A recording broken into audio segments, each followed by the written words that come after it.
dejarles es ese: nunca, nunca renunciar a vivir, porque siempre se consigue un poquito más de felicidad.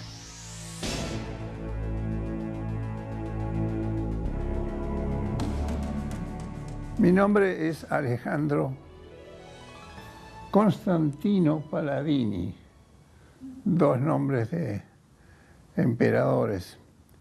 Nací en el año 1919, hace bastante tiempo. Mi padre era escultor y arquitecto. Mi casa estaba llena de esculturas y cuadros. Sin embargo, yo no me contagié de esa tendencia y yo me dediqué a la ciencia biológica fundamentalmente. Lo fundamental de mi iniciación en la vida es que me gustaba mucho leer y creo que esa es una buena indicación que se puede dar a los jóvenes. Yo tengo familia en el Uruguay y esa familia del Uruguay estaba muy vinculada con la farmacia. De modo que yo tuve la oportunidad de conocer una farmacia por dentro. Esta vinculación temprana con la farmacia hizo que yo, cuando tuve que elegir una carrera, elegí la carrera de farmacia. Y así hice mi carrera en la Facultad de Farmacia de la Universidad de Buenos Aires. Me di cuenta de que me hacía falta conocer más ciencia básica, reforzar la parte de física, de química y de matemáticas. Y eso lo hice en el profesorado secundario. De modo que cuando terminé bioquímica, yo tenía una cierta preparación básica superior a la normal dentro de la carrera. En ese punto tuve que hacer la tesis y la hice en el instituto del doctor Usay. Esa tesis, que fue aprobada en su momento, me permitió competir en una beca que ofrecía el instituto del doctor Leloir. El instituto del doctor Leloir estaba destinado a investigación bioquímica. Lo primero que ese instituto hizo, y me enseñó y aprendí a moverme en un laboratorio realmente de investigación, lo primero que estudió, se dedicó a estudiar cómo se metabolizaba, cómo se incorporaba al cuerpo los elementos de la lactosa. Y luego, a raíz de un problema médico, y es que los niños que tienen intolerancia a la lactosa, porque les faltan los elementos necesarios para digerirla, tienen problemas graves. Eso hizo de que este descubrimiento de esta molécula en el Instituto Campomar, un pequeño laboratorio con 5 personas solamente, revolucionara la bioquímica de los azúcares. Tuvo tanta repercusión en el mundo que produjo una revolución en Europa, en Estados Unidos. El resultado de todo eso fue que se acumuló el prestigio del descubrimiento y condujo al premio Nobel del doctor Leloir. El doctor Leloir era muy generoso, lleno de espíritu del humor, y siempre dijo de que el premio Nobel no le correspondía a él, sino al conjunto del grupo que habían trabajado en el instituto. Tan es así que en un determinado momento, cuando estaban por dar el premio Nobel, reunió una cierta cantidad de dinero y la repartió entre los 4. O sea, le dijo que repartía el premio Nobel entre todos ellos, aunque el que lo recibió en los hechos con mucha justicia fue él. Después de eso, a mí se me ocurrió que me gustaría seguir entrenándome en lo que me había entrenado hasta ese momento, y le pedí al doctor Leloir si podía ir a Estados Unidos, a un laboratorio que se especializaba en este tipo de cosas. El doctor Leloir estuvo de acuerdo en esta idea y juntos fuimos a verlo al doctor Usay, y gracias a su intervención y a que comprendió la situación, yo obtuve una beca Rockefeller para ir a estudiar al Instituto Rockefeller, que son dos cosas separadas pero del mismo origen, de la familia Rockefeller. Allí estudié, fíjese, estudié con otros 2 premios Nobel. Allí estuve trabajando con el doctor Craig en una cierta manera de purificar sustancias y con otros 2 investigadores, los del premio Nobel, que es el doctor Moore y el doctor Stein. Bueno, eso fue la etapa en que estuve en Estados Unidos, donde además de trabajar en la estructura de algunos antibióticos, tuve la fortuna de tener una hija, que es la que todos conocemos como Maite. Bueno, ella nació en Nueva York, justamente, el instituto está en Nueva York. De allá volví, después de casi 2 años de trabajar, y me volví a reintegrar al instituto de Leloir. Me contacté en el instituto con el doctor Braun Menéndez, y él me propuso que yo trabajara con mis métodos nuevos de separación de sustancias en la purificación de una sustancia que habían descubierto él y un grupo de otros investigadores, entre ellos Leloir, que era vinculado con la hipertensión arterial. Y luego, terminada esta investigación, pasamos a otra, investigando y estudiando las características de la sustancia que había descubierto el doctor Usai. El doctor Usai obtuvo su premio Nobel porque él había descubierto que en la hipófisis se fabricaba algo que iba a actuar sobre el páncreas e influía en la diabetes. Era la hormona de crecimiento. Bueno, nosotros estudiamos esta sustancia, la purificamos, entre otras cosas, armamos un instituto, un laboratorio vinculado al de investigación que preparaba la hormona para tratar chicos que carecían de ella. En esos momentos nuestra investigación se diversificó un poco. Se había descubierto, no nosotros, pero otros investigadores, que el Valium estaba en la naturaleza. Se encontró que el cerebro tenía Valium, que la leche, tanto de vaca como la humana, y la encontramos en plantas. Y ese fue parte de nuestro trabajo en los últimos años. A propósito de esa investigación, encontramos que había otros compuestos en las plantas que también tenían intensa acción en el cerebro. Y ahí descubrimos de que las plantas que la gente toma para tranquilizarse, por ejemplo la manzanilla, tiene compuestos flavonoides que actúan sobre el cerebro. Dicen que cuando uno se jubila entra en una depresión, ¿no es cierto? Porque siente que tiene que dejar de hacer todo lo que estaba haciendo y que constituía su vida. Y cuando uno observa dentro de ese periodo de depresión que lo pasamos todos, cuando uno constata, como en este caso, que alguna institución o una universidad o un grupo de personas se acuerda de que uno existe, conociendo más o menos todo lo que yo he contado, considera que eso es una labor fructífera a lo largo, como dije ya, de unos cuantos años, uno se siente muy gratificado.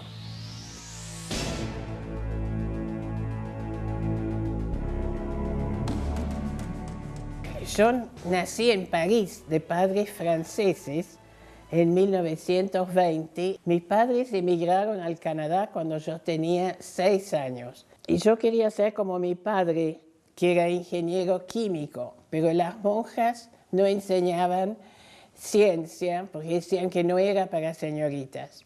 Entonces tuve que ir a la escuela pública donde encontré un maestro que me adelantó un año, por lo cual a los 15 años obtuve una beca para ir a la universidad. A partir de los 15 años me fui de la casa de mis padres y volví solamente esporádicamente. En la universidad hice los primeros 3 años para conseguir el primer título, que es el Bachelor of Science, y después quería entrar en la Facultad de Medicina, pero ya mi padre no me podía pagar la universidad porque venía mi hermano. Así que le conté eso a mi mentor y el día siguiente él me ofreció un puesto de jefe de trabajo práctico en histología, una materia del primer año de medicina. Eso era todo un desafío, pero eso me permitía tener un sueldo para poder vivir. Yo hacía experimentos en ratas con él y un día me dijo, ya que le gusta tanto los experimentos, ¿por qué no deja de hacer las materias clínicas y se dedica a hacer su tesis de doctorado con experimentos en ratón, en ratas en realidad, bajo mi dirección? Por lo cual, a los 3 años me recibí de doctor en medicina experimental. Por casualidad, un año antes de recibirme, había llenado un formulario para optar por una beca de la Federación Canadiense de Mujeres Universitarias. Y gané esa beca. Y por esa beca yo pretendía ir a Buenos Aires, desde Montreal, en Canadá, y llegué a Buenos Aires el 14 de julio de 1942. Ahí estuve un año en el Instituto de Fisiología, trabajando bajo la dirección de Usai y de Foglia. Vivía en una pensión de estudiantes justo enfrente de la puerta que daba sobre el Instituto de Fisiología, y a la noche también me divertía mucho porque me invitaban por todos lados. Lo pasé tan bien que me enamoré de la Argentina. Y después tuve una beca de la Rockefeller para ir a Santiago de Chile, donde trabajé con Alejandro Lipschitz. Después volví al norte, a lo de mis padres en Canadá, y ahí me obtuve una beca para ir a Yale University. Así que el 1 de julio del 44 me fui a la Universidad de Yale. Pero resulta que cuando yo estaba en Buenos Aires, había convencido a un endocrinólogo, Rodolfo Pasqualini, para que pida una beca a Hans Selye para trabajar un año en Montreal.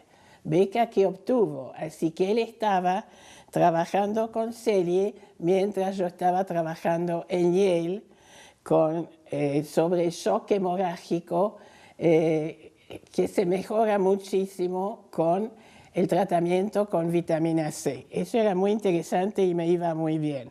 Pero resulta que Rodolfo Pasqualini insistía mucho que me casara con él. Y tuve que decidir entre mi carrera, que ya estaba muy lanzada, porque Yale University es una de las mejores universidades de Estados Unidos, y volver a la Argentina casándome con un argentino. Bueno, finalmente acepté unir nuestros dos destinos, y eso fue hecho con 2 condiciones. La mía, que nunca trabara mi trabajo, y la suya, que fuera siempre en la Argentina. Y los dos hemos cumplido de sobra las 2 condiciones. Bueno, y volví a la Argentina para siempre. Al principio hacía investigación con mi marido en el Hospital Militar Central, después en el Instituto Nacional de Endocrinología que él fundó.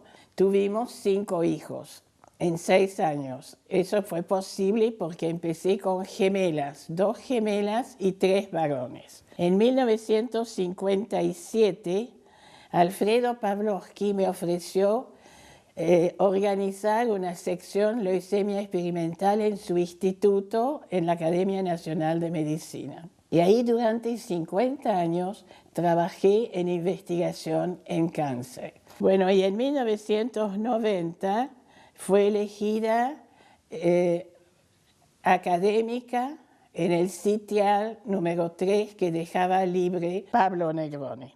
Eso me cambió la vida y me abrió un horizonte cuando yo ya tenía 70 años para trabajar con gran entusiasmo en la academia.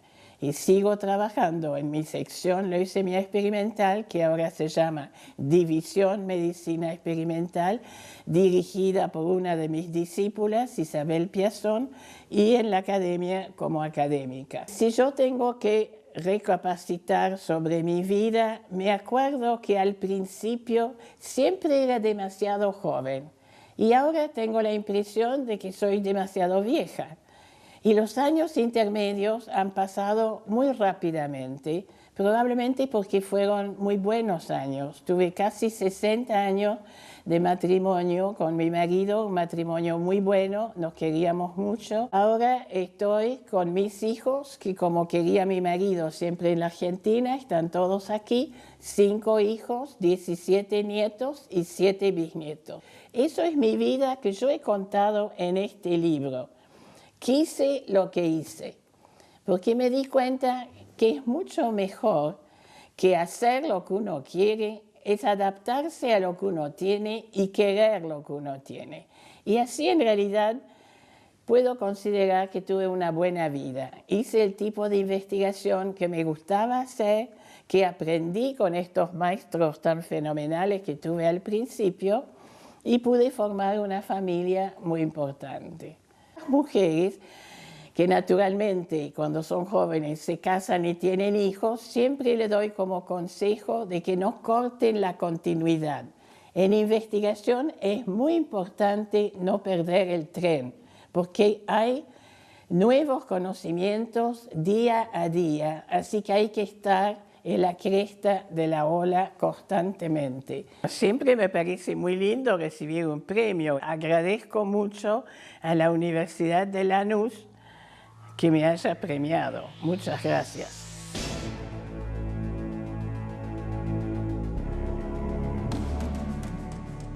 Soy conocida como Sara Rieti, en realidad yo soy Sara Bartfeld de Rieti. Bueno, yo soy de una familia de inmigrantes, la familia de mi mamá muy numerosa, eran 7 hermanos, venidos de Rusia en un momento así de mucha persecución, muy dura, de origen judío, y mi papá, en realidad era Polonia, pero bueno, era el Imperio Austrohúngaro. Fui buena alumna en la escuela primaria, buena alumna en la escuela secundaria, y cuando hubo que elegir una carrera universitaria, porque era como un deber en mi familia estudiar, me hubiese gustado estudiar filosofía, historia,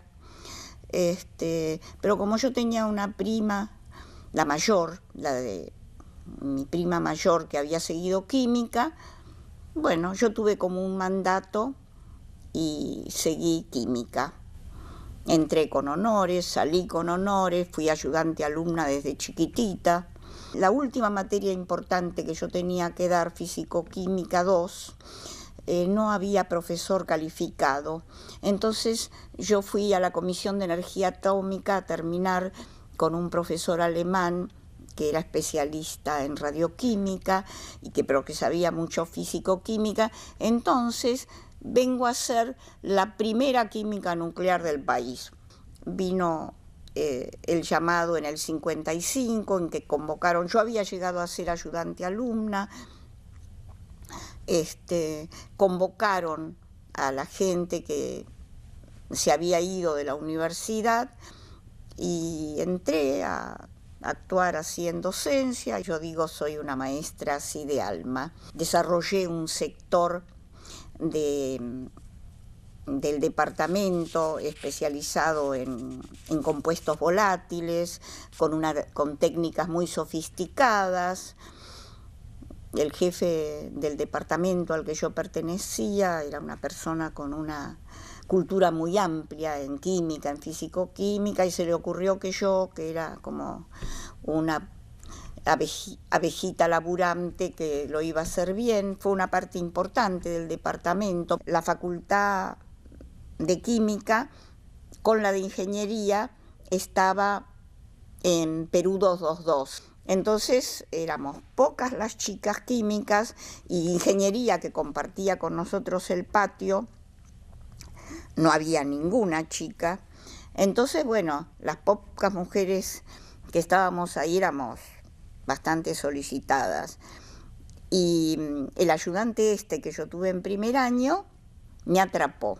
Y así yo me resistí un poco, pero finalmente me casé con ese químico, que es un químico brillante. Yo trabajé ahí hasta 1966, hasta la noche de los bastones largos.